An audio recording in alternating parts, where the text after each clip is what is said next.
Mask उतारो जी में आप सबका स्वागत है। नमस्कार, मैं पायल बिहाना आज वार्तालाप कर रही हूँ श्री देवेंद्र सिंह राणा जी के साथ। ये 3 टाइम JNK के लेजिस्लेटर रह चुके हैं और इनकी कॉन्स्टिट्यूंसी नगरोटा है।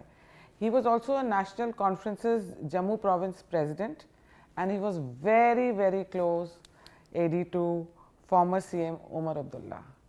But, yes, that but, now he's joined BJP. So, my first question to him is, should I call it Ghar Wapsi?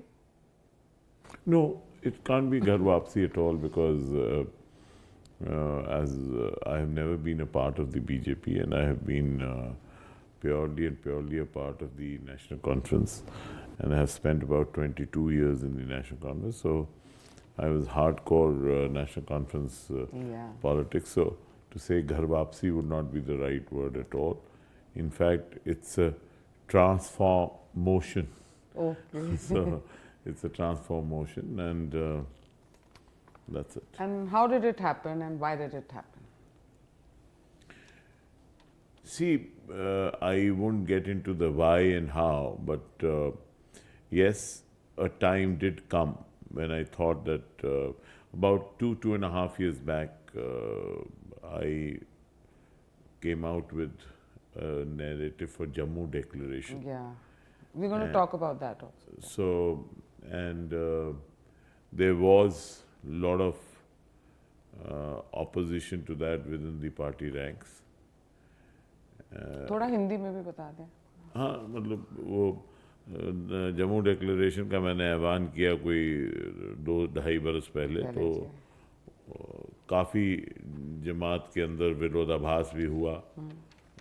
लोगों को लगता था कि ये बात नहीं करनी चाहिए, लेकिन मुझे ये मेरी एक कन्विक्शन थी कि जम्मू की एक आवाज़ होनी चाहिए, और बहुरंगी जम्मू जो है, जिसमें हर किस्म के रंग हैं, उसमें हर भाषा बोलने वाले हैं, उसमें हर मज़हब के लोग हैं, हर ज़ुबान बोलने वाले लोग हैं, हर एथनिसिटी के लोग हैं। वहाँ से एक बहुरंगी जम्मू से अगर एक जम्मू कश्मीर का साझा नैरेटिव निकलता है जो इंक्लूसिव जम्मू एंड कश्मीर का होता है, तो शायद वो नैरेटिव जो है वो ऑल प्रिवेलिंग हो और कोई रास्ता इस अंधेरे टनल से बाहर की तरफ निकले। और उसकी मैंने कोशिश की, और उसके लिए मैंने लेकिन मुझे उसमें लीडरशिप का सपोर्ट था। अंदर विरोधाभास हुआ, हमारे कश्मीर के साथी जो थे वो उसके मुखालफत काफ़ी करते थे, लेकिन लीडरशिप का मैं ऑन रिकॉर्ड कहना चाहता हूँ कि मुझे पूरा एतमाद था और उन्होंने मुझे रोका नहीं इससे कभी भी। लेकिन चलते चलते चलते डिलिमिटेशन कमीशन भी वहाँ आया और 8 जुलाई को हमने एक मेमोरेंडम दिया जो तथ्यों के आधार पे था, और पूरी तरह से उसमें जो हमने बातें की वो हमने तथ्यों के आधार पे ये कहा कि जम्मू संभाग के साथ इंसाफ होना चाहिए। हमारा मकसद जो था वो 200-250 मैंने चिट्ठियाँ लिखी अलग अलग पॉलिटिकल पार्टीज़ के नेतागणों को और इंटेलेक्चुअल्स को और एकेडमिया को, और उनसे कहा कि आप अपने सुझाव दीजिए कि कैसे हम एक नैरेटिव बनाएं। तो आपको लगा कि तो बीजेपी लेकिन मैं आपको बता रहा था, थोड़ा सा ये लंबी बात है, लेकिन एक वक्त आया। हाँ, ये मैं आपको बता दूं, आपने पूछा बीजेपी, तो मैं ये बता दूं कि जब मैंने चिट्ठियाँ लिखी, मैंने कांग्रेस को भी लिखा, मैंने बीजेपी को भी लिखा, मैंने PDP को भी लिखा, मैंने नेशनल कॉन्फ्रेंस को भी लिखा, क्योंकि मैंने ये वाजे कर दिया था कि ये मेरी एक इंडिविजुअल एफर्ट है और मैं एक कंसेंसस बनाना चाहता हूँ। तो जब मैंने बीजेपी की केंद्रीय नेतृत्व ने रिस्पॉन्स दिया बहुत अच्छी तरह फेवरेबली, वो चाहते थे कि अगर कोई आवाज़ निकलती है जो कंसेंसस की आवाज़ निकलती है जम्मू कश्मीर के, क्योंकि हमारा नैरेटिव जो था एंटी कश्मीर नहीं था, लेकिन जम्मूज version of what should be for Jammu and Kashmir. And you felt somewhere that Jammu was being neglected? No, Jammu has a sense of deprivation and sense of discrimination. And मैं क्या कहूँगा इसमें Gajendra Khadkar report हुई है, यहाँ commission बैठी, secretary commission बैठी, वज़ीर कमीशन बैठी, उन्होंने सबने कहा कि डिस्क्रिमिनेशन हुआ। तो हमारी ये कोशिश थी कि एक ऐसा नैरेटिव बनाए जो इंक्लूसिव जम्मू एंड कश्मीर का हो, क्योंकि जम्मू ही तो एक ऐसा संभाग है जहाँ डोगरी भी बोली जाती है, गोजरी भी बोली जाती है, पहाड़ी भी बोली जाती है, कश्मीरी भी बोली जाती है, सराजी भी बोली जाती है, पोगली भी बोली जाती है, भद्रवाही भी बोली जाती है, पंजाबी बोली और कश्मीरी भी बोली जाती है। तो ये तो इंसॉम्बले है एक डिफरेंट डाइवर्सिटी का। और सही माने में मतलब अनफॉर्चुनेटली कश्मीर एक रंगी हो गया है और ये बहुरंगी है। और व्हेन आई से एक रंगी तो इसका ये मतलब नहीं है कि कश्मीरी मुसलमान जो है वो गलत है। नो, कश्मीरी मुसलमान जो है वो सेकुलर है। चलते चलते फिर डिलिमिटेशन कमीशन आया। 8 जुलाई को हमने डिलिमिटेशन कमीशन को एक अपना वक्तव्य दिया और मेमोरेंडम पेश किया, और उसमें भी कहा कि जम्मू को विरोधाभास बहुत ज़्यादा बढ़ा। और एक उसके बाद कुछ ऐसी रसाकशी चली कि कहीं ना कहीं लगा कि अब लीडरशिप भी शायद इसमें पीछे हटने लगी है।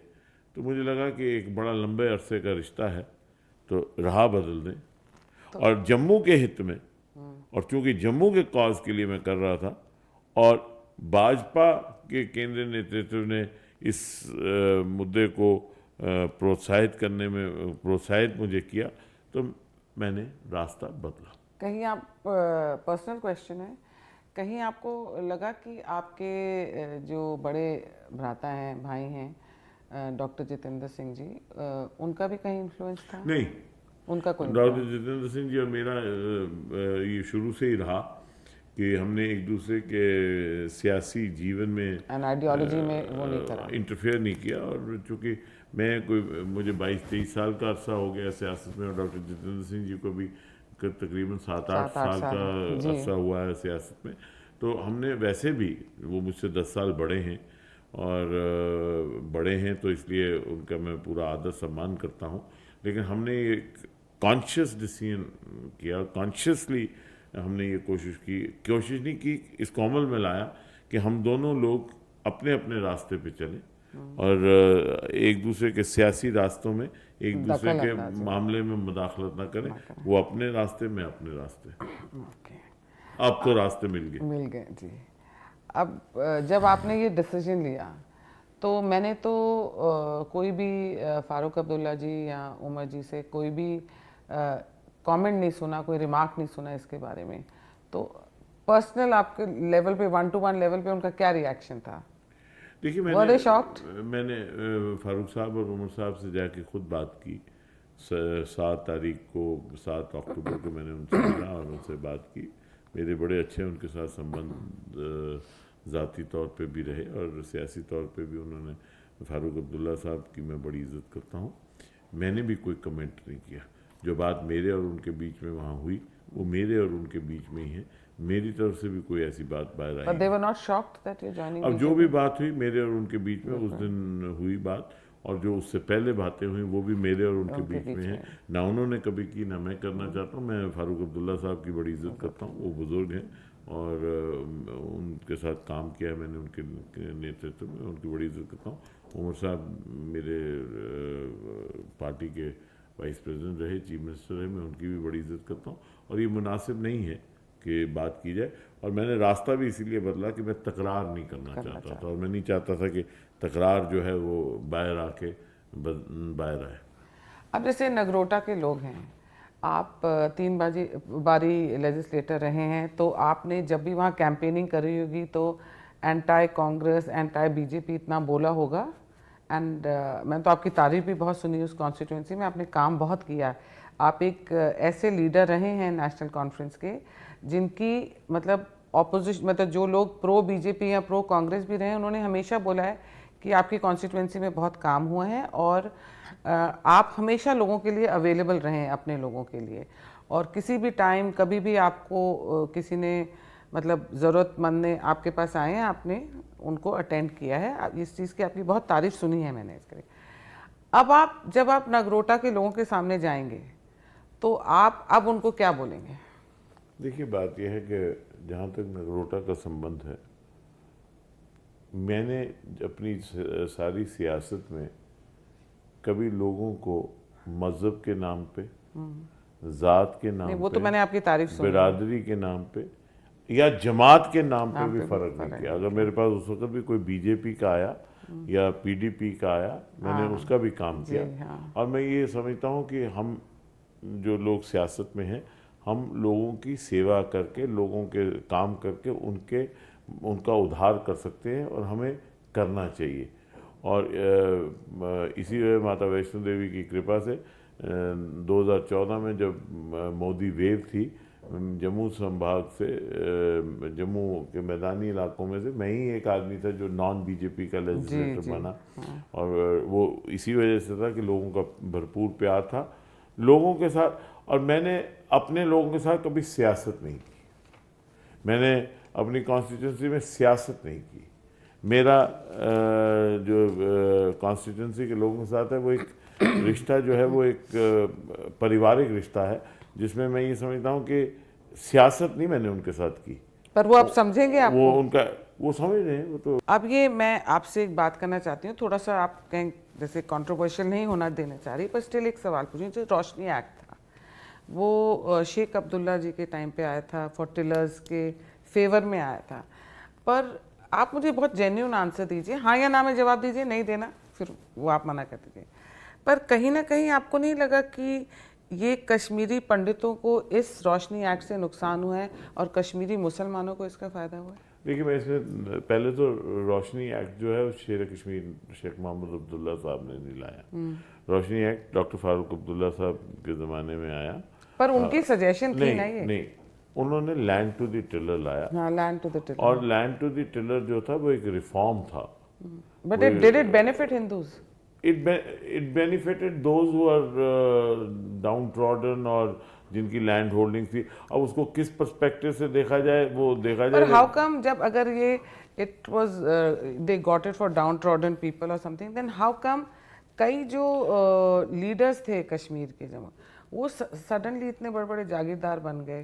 नहीं, उसमें ऐसा है, मैं बताता हूँ क्या हुआ है। देखिए, लैंड टू द टिलर का जो कॉन्सेप्ट है वो बड़ा एक रेवोल्यूशनरी कॉन्सेप्ट था उस ज़माने में। अगर आप उसको देखें कि जो हल जोत रहा है उसको मालिकाना हक देना, बहुत बड़ी बात है।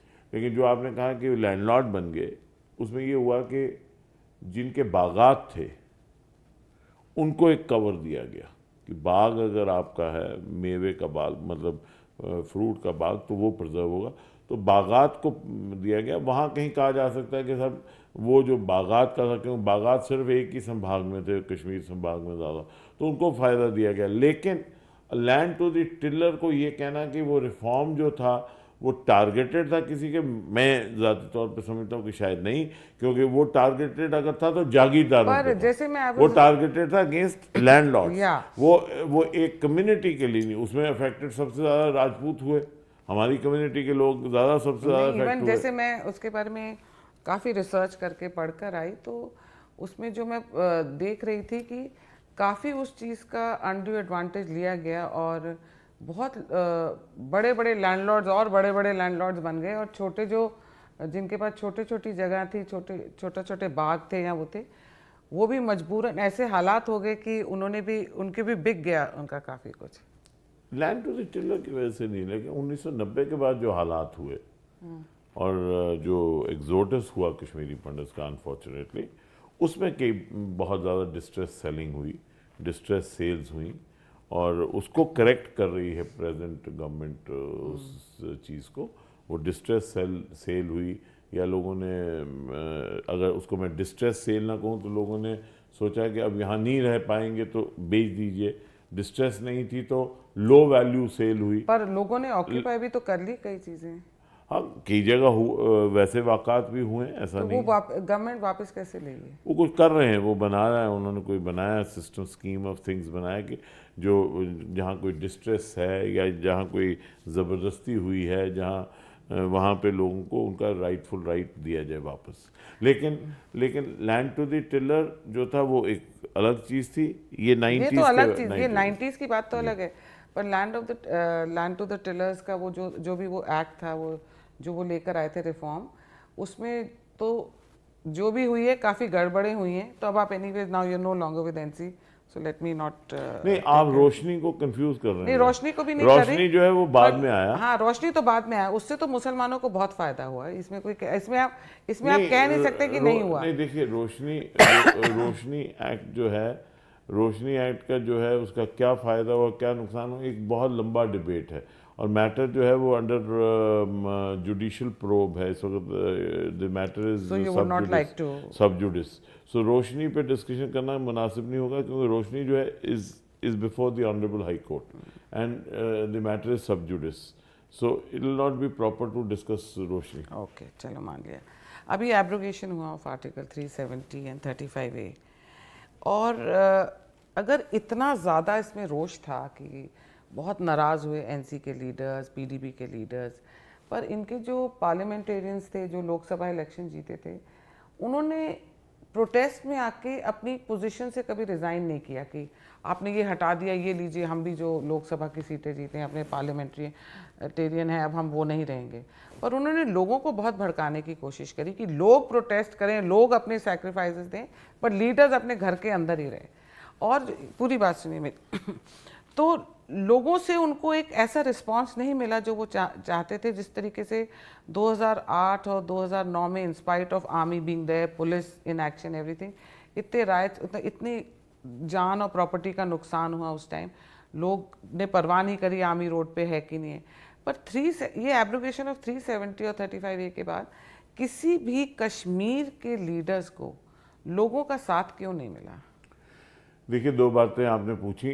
जो आपने पहली बात कही कि मेंबर ऑफ पार्लियामेंट जो थे उन्होंने क्यों नहीं इस्तीफा दिया, मैं इस पे कोई पब्लिकली बात नहीं करूँगा, लेकिन इंटरनली हमने इस पे भी बात की थी।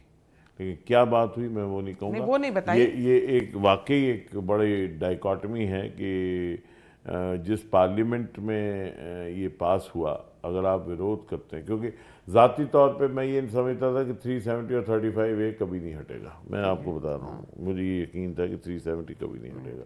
वो तो एक ऐसा चीज़ की है, मतलब, और भाजपा का ये हमेशा से मैनिफेस्टो में प्रॉमिस भी रहा है। मैनिफेस्टो ही नहीं, ये तो बेडरॉक था उनकी फिलॉसफी का। एक हाँ। निशान, एक विधान, एक प्रधान, और एक सुदृढ़ नेतृत्व जब दिल्ली में आया, उन्होंने करके दिखाया और ये साबित किया कि अगर वो कोई लोगों के साथ वादा करते हैं या किसी फिलॉसफी पे अपने आप को कमिट करते हैं तो उसको करके दिखाते हैं। ये मेरे जैसा आदमी भी ये समझता था ये नहीं होगा इन माई लाइफ टाइम।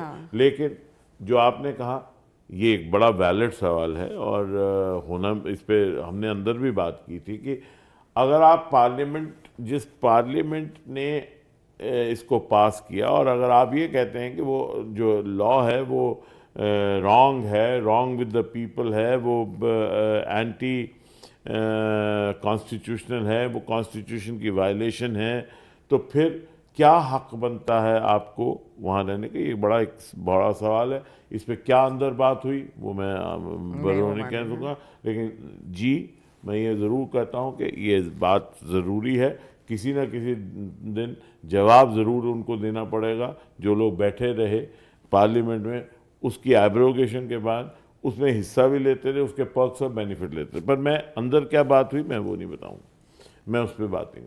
दूसरा जो आपने कहा कि ये जब ये जो कि लोगों ने साथ नहीं दिया, अरेस्ट हुए, पर मेरे को लगा था लोग रोड पे आ जाएंगे कि इनको छोड़ो।